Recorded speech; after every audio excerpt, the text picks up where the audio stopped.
क्या आपको भी लगता है कि आपका घर आपके लिए एक एसेट है और ज़्यादा पैसे कमा के सारी प्रॉब्लम सॉल्व की जा सकती हैं? तो इस वीडियो को एंड तक ज़रूर देखिएगा। आज आपके काफ़ी सारे मिथ्स ब्रेक होंगे। हेलो दोस्तों, आप सभी का मेरे चैनल अनवाइंडिंग बुक्स में स्वागत है। आज की हमारी book rich dad poor dad, जिसे रॉबर्ट कियोसाकी ने 1997 में लिखा है। रॉबर्ट कियोसाकी एक अमेरिकन बिजनेसमैन, ऑथर, इन्वेस्टर और रिच डैड कंपनी के ओनर हैं। Rich dad poor dad Robert Kiyosaki की लाइफ पर ही बेस्ड है, जिसमें ऑथर के दो फादर्स हैं। एक जो उनके बायोलॉजिकल फादर हैं, जो अनसक्सेसफुल और गरीब हैं, और दूसरे उनके बेस्ट फ्रेंड के फादर हैं, जो काफ़ी सक्सेसफुल और अमीर है। वीडियो को स्टार्ट करने से पहले हमारे चैनल को ज़रूर सब्सक्राइब करें और हर ज़रूरतमंद के साथ इसको ज़रूर शेयर करें। ऑथर के अकॉर्डिंग स्कूल और कॉलेजेस में बच्चों को मनी मैनेजमेंट नहीं सिखाया जाता और उन्हें घर में ही ये सब सिखाया जाता है। इसलिए अमीर और अमीर बनता है और पुअर और मिडिल क्लास रैट रेस में ही अपनी लाइफ गुजार देता है। ऑथर अपने पुअर डैड को हज़ारों पेरेंट्स से कंपेयर करते हैं, जो अपने बच्चों को एनकरेज करते हैं कि वो अच्छी एजुकेशन ले, अच्छी कंपनी ढूंढ के उसमें काम करें। पुअर डैड काफ़ी हार्ड वर्किंग और एजुकेटेड भी थे, फिर भी उन्हें लाइफ में फाइनेंशियली स्ट्रगल करना पड़ा। उनका ध्यान अपने काम से ज़्यादा सिक लीव्स, इंश्योरेंस, पेंशन, पे रेजेस में ही रहता था। जहाँ रिच डैड अपने बच्चों के लिए मिलियंस ऑफ डॉलर्स और चैरिटीज छोड़ गए, वही पुअर डैड अपने बाद फैमिली के लिए अनपेड बिल्स छोड़ गए। आइए जानते हैं रिच डैड के बारे में। रिच डैड के अकॉर्डिंग हमें कभी भी उन वर्ड्स का यूज नहीं करना चाहिए जो हमारे ब्रेन की फंक्शनिंग को स्लो करे, बल्कि हर चीज में हमें खुले दिमाग से सोचना है। जैसे how can I afford it, ये कहते ही हमारे ब्रेन सेल्स एक्टिव हो जाते हैं और हमारे अंदर एक्साइटमेंट और एनर्जी आती है। रिच डैड का मानना यही था कि हमें इस रैट रेस से बाहर निकलना है, पैसे से पैसा बनाना सीखना है। उनके अकॉर्डिंग पैसे के लिए नहीं, बल्कि पैसों को हमारे लिए काम पर लगाना है। पुअर डैड हमेशा यही कहते थे कि I can not afford this, मेरे लिए पैसा मैटर नहीं करता, जो वही उनका फ्यूचर बनता देखा गया। और रिच डैड स्टार्टिंग से यही मानते थे कि वो अमीर है और वो हवाई के सबसे अमीर आदमी में से एक बनते देखे गए। पुअर डैड पैसों को ही सब मुसीबत का जड़ मानते थे और वही रिच डैड पैसों की कमी को ही सब मुसीबत का जड़ मानते थे। रॉबर्ट कियोसाकी अपने आप को बहुत लकी मानते हैं कि उनके दो फादर्स हैं और अलग अलग सेक्टर्स जैसे सेविंग, इन्वेस्टिंग, नॉलेज पर दोनों के व्यू समझने को मिले। ऑथर ने बुक के थ्रू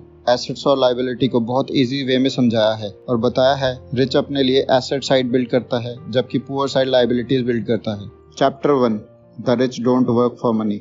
ऑथर की स्टोरी 1956 में हवाई में स्टार्ट हुई, जब ऑथर ने 9 साल की उम्र में निकल प्रोड्यूसिंग बिजनेस अपने बेस्ट फ्रेंड माइक के साथ स्टार्ट किया। लेकिन उनका ये बिजनेस माइक के फादर ने ये कहकर मना किया कि ये बिजनेस इलीगल है। ऑथर ने इसके बाद सभी फाइनेंशियल और लाइफ लेसन्स माइक के साथ उसके फादर से ही सीखे। माइक के फादर ने ऑथर और माइक को अपने रेस्टोरेंट में सिर्फ 10 सेंट्स पर डे पर काम करने को कहा। थोड़े दिन बाद ही परेशान होकर ऑथर और माइक ने उनके डैड को कहा या तो उनकी सैलरी बढ़ाई जाए या तो वो ये जॉब छोड़ देंगे। ये सुनते ही रिच डैड ने उनसे फ्री में काम करने को कहा। रिच डैड ने कहा या तो तुम सैलरी हाइक ले लो, वरना फ्री में काम करो और मैं तुम्हें एक मॉरल लेसन सिखाऊंगा। ये उन दोनों बच्चों को रैट रेस से बाहर निकालने का फर्स्ट स्टेप था। रिच डैड के अकॉर्डिंग बिजनेस वो है जहां उनकी फिजिकल प्रेजेंस की रिक्वायरमेंट नहीं है। अगर उनकी फिजिकल प्रेजेंस रिक्वायर है तो वो उनके लिए एक जॉब है। Chapter 2, why teach financial literacy. Mike और रॉबर्ट अब बड़े हो चुके हैं और रिच डैड के दिए हुए सभी लेसन्स को अप्लाई करते हुए अपना सोशल और फाइनेंशियल स्टेटस काफ़ी इम्प्रूव कर लेते हैं। माइक अपने डैड की कंपनी टेक ओवर कर लेता है और उसे काफ़ी एक्सपैंड करता है। वहीं रॉबर्ट अपनी वाइफ के साथ 47 की एज में रिटायर हो जाते हैं। ऑथर 1923 में शिकागो के एक बीच पर Howard Hopson, Leon Fraser, Charles Richard Whitney जैसे सक्सेसफुल लोगों से मिलते हैं और इन्वेस्टमेंट प्लान्स और स्ट्रैटेजीज डिस्कस करते हैं। लेकिन कुछ सालों बाद एक आर्टिकल में ये बताया जाता है कि इनमें से कुछ लोग बैंकरप्ट, कुछ इंसॉल्वेंट और कुछ जेल चले गए। लॉन्ग रन में ये ज़रूरी नहीं कि हम कितना पैसा कमाते हैं, बल्कि ये ज़रूरी है कि हम कितना पैसा बचाते हैं और कितनी जनरेशन्स के लिए बचा पाते हैं। ऑथर कहते हैं अकाउंट्स कितनी भी कंफ्यूजिंग और बोरिंग क्यों ना हो, इसे सीखे बिना हम अपने फाइनेंशियल बेस को नहीं बना सकते।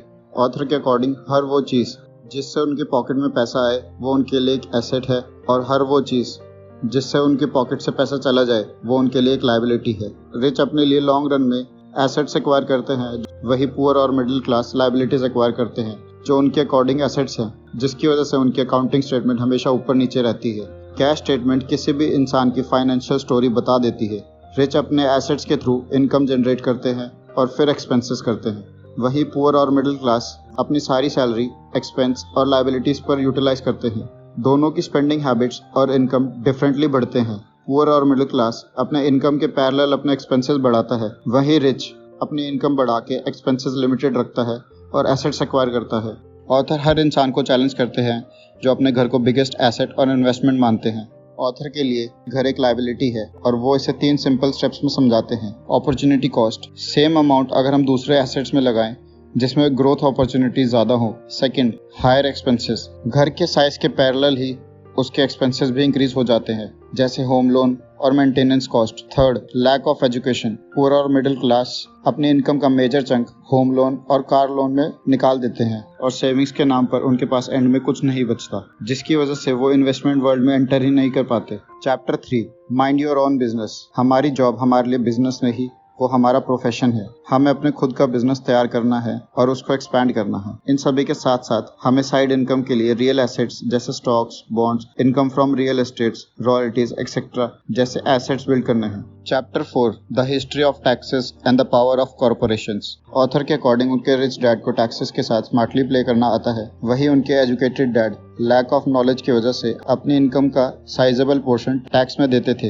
रिच अपने एसेट्स को कॉर्पोरेट के थ्रू प्रोटेक्ट करता है, जिससे वो अपनी मर्जी से कितना भी इनकम टैक्स पे कर सकता है। वहीं पुअर और मिडिल क्लास के इनकम के अकॉर्डिंग टैक्स भी बढ़ता रहेगा। पुअर और मिडिल क्लास पहले कमाते हैं, फिर टैक्स पे करते हैं और फिर जो बचता है फिर उसे स्पेंड करते हैं। वहीं रिच टैक्सेस सभी एक्सपेंसेस के बाद पे करते हैं। ऑथर ने फाइनेंशियल लिटरेसी और IQ बढ़ाने पर भी जोर दिया है। ये हम अकाउंटेंसी, इन्वेस्टिंग, मार्केट्स और लॉ को समझ के बढ़ा सकते हैं।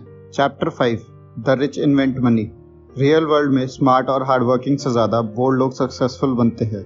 हम सबके अंदर कोई ना कोई टैलेंट है, बट एक्सेस फियर और सेल्फ डाउट की वजह से हम अपने ट्रू पोटेंशियल को बाहर नहीं ला पाते। पुरानी सोच एक लायबिलिटी है, हमें खुद को कॉन्टिन्यूसली न्यू एनवायरनमेंट के अकॉर्डिंग चेंज करना होगा। कई बार लोगों के पास पैसा भी है, सही टाइम भी है और फिर भी अपॉर्चुनिटी को नहीं पहचान पाते और बाद में देखते हैं मौका उनके हाथ से चला गया। हमें किसी भी पर्टिकुलर सिचुएशन या टाइम का वेट करने के बजाय क्रिएटिव माइंडसेट से वेज फाइंड आउट करने हैं जिससे ज़्यादा पैसे बन सके। ग्रेट अपॉर्चुनिटीज आंखों से नहीं बल्कि खुले दिमाग से देखी जाती है। ऑथर ज़्यादा इंटेलिजेंट लोगों को हायर करने के लिए एनकरेज करते हैं क्योंकि दूसरों की नॉलेज को यूज करके अब खुद की नॉलेज बढ़ाई जा सकती है। Chapter 6, work to learn. Author के एजुकेटेड डैड के लिए जॉब सिक्योरिटी ही सब कुछ थी, वहीं रिच डैड के लिए लर्निंग ही सब कुछ थी। इस चैप्टर में ऑथर हर एक इंडिविजुअल को फाइनेंशियल स्किल्स को डेवलप करने की जरूरत पर बात करते हैं। लोगों को अपने फील्ड से हटकर दूसरी स्किल्स भी सीखनी चाहिए जो आपको फाइनेंशियल फ्रीडम अचीव करने में हेल्प कर सके। मैनेजमेंट स्किल्स जैसे management of cash flow, management of system, management of people, ये सब स्किल्स सेलिंग और मार्केटिंग में बहुत काम आती है। कम्युनिकेशन स्किल्स पर भी ऑथर पूरा जोर देते हैं। ऑथर के अकॉर्डिंग ऐसे कई लोग हैं जिनके पास नॉलेज भी है लेकिन सही कम्युनिकेशन नहीं होने की वजह से वो फेल हो जाते हैं। ये लोग सिर्फ एक कदम दूर है अपनी वेल्थ से। Chapter 7, overcoming obstacles. रिच और पुअर लोगों में बस यही डिफरेंस होता है कि जिस तरह वो अपने डर को मैनेज करते हैं। ऑथर का ओपिनियन ये है कि ऐसे 5 रीजंस हैं जिनकी वजह से फाइनेंशियली अच्छी नॉलेज रखने वाले लोग भी एसेट कॉलम नहीं बिल्ड कर पाते जो अच्छा कैश फ्लो प्रोड्यूस कर सके। ये 5 रीजंस है: fear, laziness, bad habits, arrogance, cynicism. डर लगना नॉर्मल चीज है, इम्पोर्टेंट ये है कि हम इसे कैसे मैनेज करते हैं। ज्यादातर लोग अमीर इसलिए नहीं बन पाते क्योंकि उनका पैसे खोने का डर अमीर बनने से ज्यादा बड़ा है। Chapter 8, getting started. गोल्ड हर जगह है, बहुत से लोग इसे देखने में ट्रेंड नहीं होते। इस चैप्टर में पर्सनल वेल्थ को क्रिएट करने की टिप्स है। उनकी फर्स्ट टिप है रियलिटी से ज़्यादा बड़े रीजंस फाइंड करें जो आपको मोटिवेट करे। उनके कहने का मीनिंग ये है कि लोगों को एम्पावर करके ही फाइनेंशियल टैलेंट को जगाना होता है।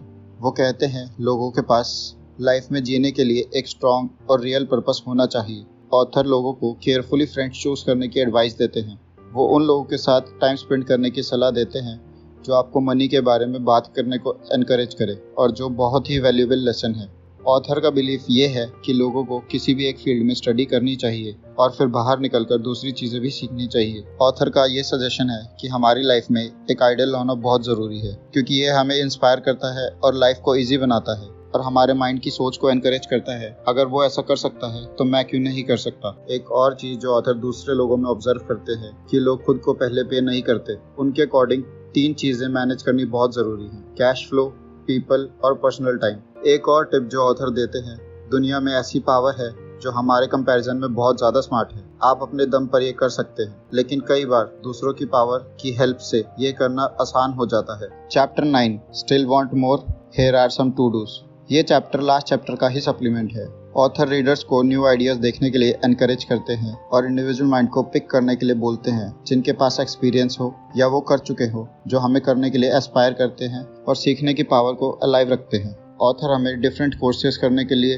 टेप्स को खरीदने के लिए, अलग अलग सेमिनार्स में पार्टिसिपेट करने के लिए एडवाइस करते हैं। बहुत से लोग इन्वेस्टमेंट्स खरीद लेते हैं लेकिन लर्निंग पर इन्वेस्ट नहीं करते। एक चीज़ जो बुक में बहुत क्लियर है कि इंसान को अमीर बनने के लिए दूसरों के लिए काम करने के बजाय अपना खुद का सिस्टम बनाना चाहिए। ऑथर का ये मानना है एक एम्प्लॉय होना क्लियरली एक लिमिटेड सोच है। ये चीज़ अदर पॉसिबिलिटीज़ के लिए दिमाग बंद कर देती है। फाइनेंशियल इंटेलिजेंस एक बहुत पावरफुल एसेट है। हम लोग इन्वेस्टिंग और अकाउंटिंग के कॉन्सेप्ट को सीख कर एसेट और लायबिलिटी को इजीली डिफरेंशिएट कर पाएंगे। रियल वर्ल्ड में ये एक बहुत इंपॉर्टेंट एप्लीकेशन है जो आपको सिखाता है कि क्या सही है और क्या गलत। एक्सपेंसेस को जनरेट करना गलत है और एसेट्स को बिल्ड करना सही। रॉबर्ट कहते हैं कि आपको बहुत गिफ्ट मिले हैं, आपका दिमाग और आपका टाइम आपके ऊपर है कि आप दोनों के साथ क्या करते हैं। हर एक डॉलर जो आपके हाथ में है, आपको उसकी डेस्टिनी डिसाइड करने की पावर होती है। हर डॉलर के साथ आप हर दिन अमीर, गरीब या मिडिल क्लास में होना डिसाइड करते हैं। आप और आपके बच्चों का फ्यूचर आप आज के डिसीजन पर डिसाइड करते हो और ये सब आज की चॉइसेस पर होगा, ना कि कल की चॉइसेस पर। थैंक यू दोस्तों, आई होप आप लोगों को ये वीडियो पसंद आई होगी। इसी तरीके का पावरफुल और नॉलेजेबल कंटेंट के लिए हमारे चैनल को ज़रूर सब्सक्राइब करें और कमेंट बॉक्स में ज़रूर बताएं कि आपको नेक्स्ट वीडियो कौन से टॉपिक पर चाहिए। ये वीडियो अपनी फैमिलीज़ और फ्रेंड्स के साथ ज़रूर शेयर करें ताकि उनको भी फाइनेंशियल फ्रीडम की बेसिक नॉलेज मिल पाए। थैंक यू दोस्तों, मिलते हैं आपसे नेक्स्ट वीडियो में।